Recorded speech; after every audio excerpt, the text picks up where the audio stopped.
welcome Sooraj on this podcast. How are you doing? Thank you so much, Anshul, for having me here. Happy to be here. I'm doing well. How about you? Yeah, I'm doing great. Thank you. So, Sooraj, tell us about your journey with cybersecurity so far. So how I started was I first attended a cybersecurity workshop in VIT. So that only sort of kickstarted everything for me. So there were, so the guest lecturer showed us, really cool stuff. At that time, I was thinking like, okay, wow, he's doing such awesome things. He's hacking into social media accounts and everything. But then later I realized, it's not that complicated as people think. So it was just a phishing link. So people just click on it and then their credentials get compromised. So that was pretty much it. But at that time, it looked really cool. And I also started attending a lot of other workshops in cybersecurity. In my first, second, third year, if there is any security workshop, I will be there. That is one thing. And the next thing I did was I attended a lot of Capture the Flag events. What is that? So Capture the Flag is, so what we basically do is we do certain things to get a flag. So that flag will be a complicated string, say ABC, X, Y, Z flag. So you have to find it. It will be somewhere embedded in a code. It will be in an image, a file. It can be anywhere. So that's how I initially started. After that, so it's an online platform, or was it a contest or something? Yeah, I played for practice in certain websites, like Try Hack Me, and I moved on to Hack the Box and other platforms. But initially, I never heard about Try Hack.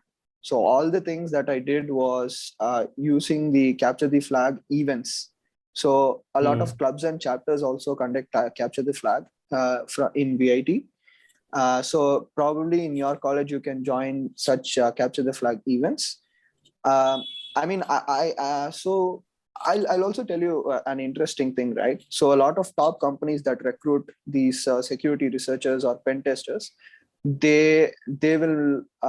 So one of the technical round that you have to attend will be a Capture the Flag event. So if you crack that, then you will progress to the next round. So it will be quite interesting as well.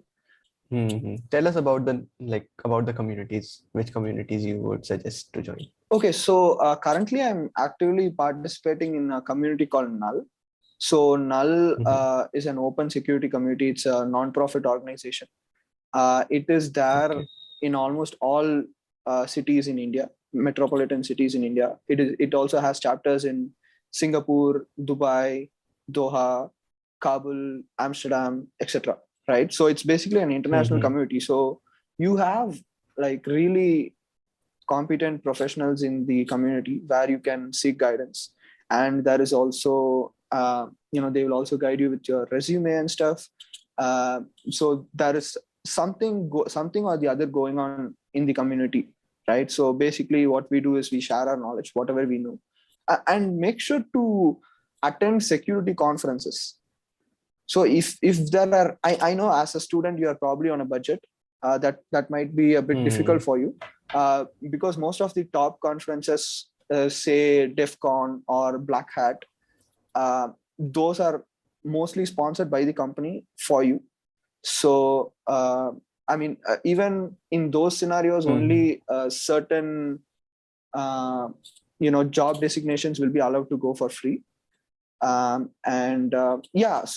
if you get a free conference, just attend it. Here at Null community, we everything we do is for free.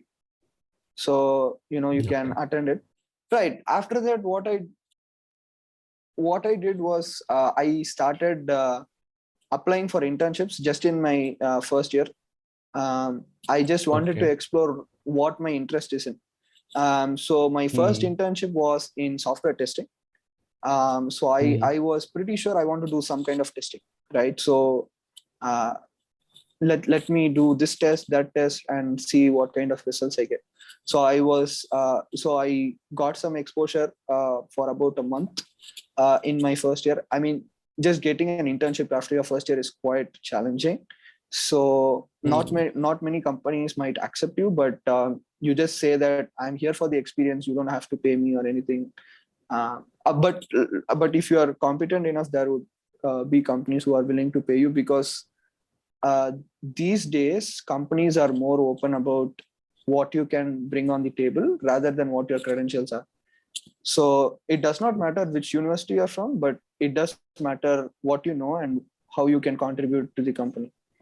So how you approached those companies in the first year? So mostly it was really cold mailing HRs and everyone. And I was pretty active, I think, even from my first year in different social medias, right? Now I am more active, I would say, in social media than before, because I got to know what it can, give us, like the opportunities.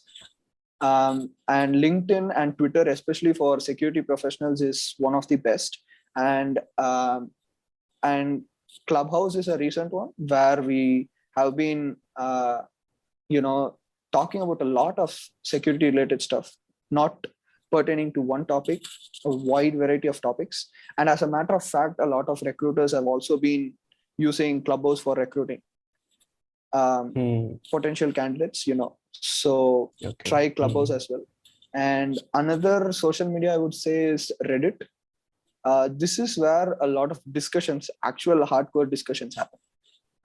The security researchers go into certain subreddits and put in questions or ideas, share a lot of stuff. So just start with these social media. And let's say you're approaching someone, right? They don't need to reply you or anything, but don't get demotivated by that. Just keep trying. Before you actually ask help or something, try to add value. Just keep trying to help someone. Try to add value to your network and stuff. So basically, whenever I watch some videos or whenever I come across articles or I read some research papers, I try to summarize it, or I get some idea out of it and I post online.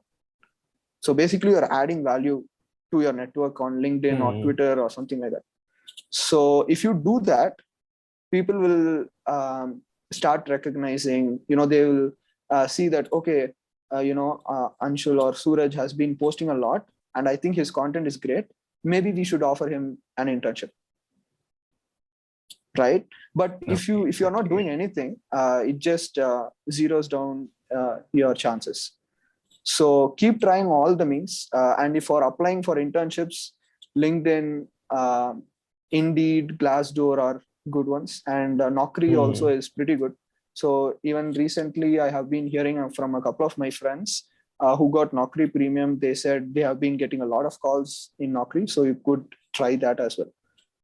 And of course, Internshala. I have been using Internshala when I used to be in college. So you can try Internshala as well. Or you can do a couple of other things as well. So I said about two important sites, right? LinkedIn and Indeed, and also Glassdoor. See the job responsibilities and what kind of things they're expecting from you. And then you tailor your profile according to it. So for example, let's say they are looking for certain certifications, ABC. Try to make sure that you crack them. When I was in college, so I tried to start with cybersecurity. My senior suggested me to choose some other domain as there will be lack of resources, or it will be difficult to get good resources to study from about security aspects. So what is your opinion on that? Do you believe the same? Actually, no. I'll tell you why, right? Maybe you have to do more digging compared to the mainstream domains like, say, software engineering or quality assurance or AI, ML, stuff like that. Probably there is a little bit of more digging when it comes to security. But the amount of resource that you have online is huge. But I'll tell you what's challenging. What resource should I read first, or what course should I do first? What course is right for me, or which platform should I go into? So those kind of things could be a bit challenging. What one should start with then? Right. So the best platform to start with, I would say, is TryHackMe. That's the best platform to start with. TryHackMe.com. So it gives you the pathways, what pathway you want, what domain are you interested. So there is also one more thing I would like to say here. So initially you identify that, from hundreds of domains in computer science, you identified that cybersecurity is your interest, right? But then there is a couple of more things that you have to know. In cybersecurity, there are so many domains inside cybersecurity. So you have to identify which one is for you. And usually, if you want to get into cyber, focus on subjects like networking, operating systems, and general system administration stuff. And then look into what kind of domains you like, and then improve your skills according to it. It's not that easy as the regular domains, because thinking from a company standpoint, right? Obviously freshers tend to do a lot of mistakes in the beginning, because we are freshers. But if you do certain mistakes in a security domain, probably the implications might be stronger than others. Usually certain companies want only experienced candidates, so it could be challenging to get your first security job. You have to stand out of the crowd, right? So if you can do certifications, do it. So if in red teaming side of things, from a pen tester standpoint, one of the most widely recognized certification is OSCP, and it's very tough as well. So if you can do that, almost your job is guaranteed. Almost. You have to pass behavioral rounds and stuff like that, but almost you're really fit for an entry level job if you have done certifications like OSCP. You can start with basic level certifications. So what I would suggest you to do with is certifications from CompTIA. So they have really good course structure and certification. So if you are not from a computer science background and you have no idea about how computers work or anything, then there is a certification called CompTIA A+. So you can start with that. Yeah. Okay. Okay. So those were the questions from my side. Anything that you would like to add apart from this? So I would say internships are more important than certifications in most scenarios, because certifications in the beginning, it would be theoretical. You will be just filling up MCQs, right? So, as you progress, you will obviously be doing certifications that will give you practical hands-on experience. But in the beginning, I would say try to get internships that would have more value to your profile. But again, as I said earlier, there would be, say, thousands of candidates who are studying in your computer science branch. How are you going to stand out from the rest of the crowd?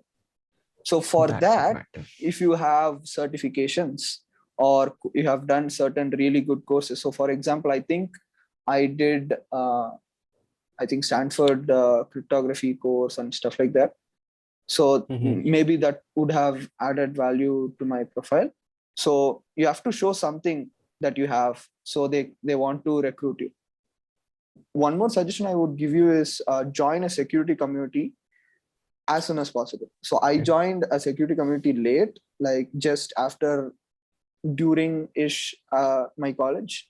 But what I would suggest you, as a senior is join in the first year or even before. Because if you have a proper guidance in the beginning, you wouldn't waste as much time as I did exploring stuff.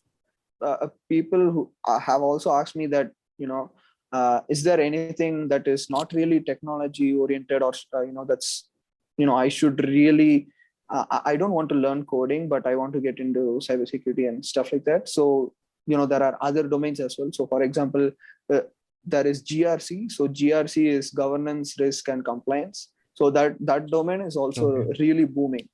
Almost all companies want GRC specialists, right? So you can look into that domain as well. So make sure you identify your domain and try to go deep into it, because if you know a lot of stuff, but you don't know them properly, then you might not be as valuable to a company as others. So identify your interest and then go deep. Definitely. Okay, that's all for this podcast. Thank you, Sooraj, for sharing your knowledge with us. Have a good day. See you. Yeah, thank you, Anshul. Thanks for having me.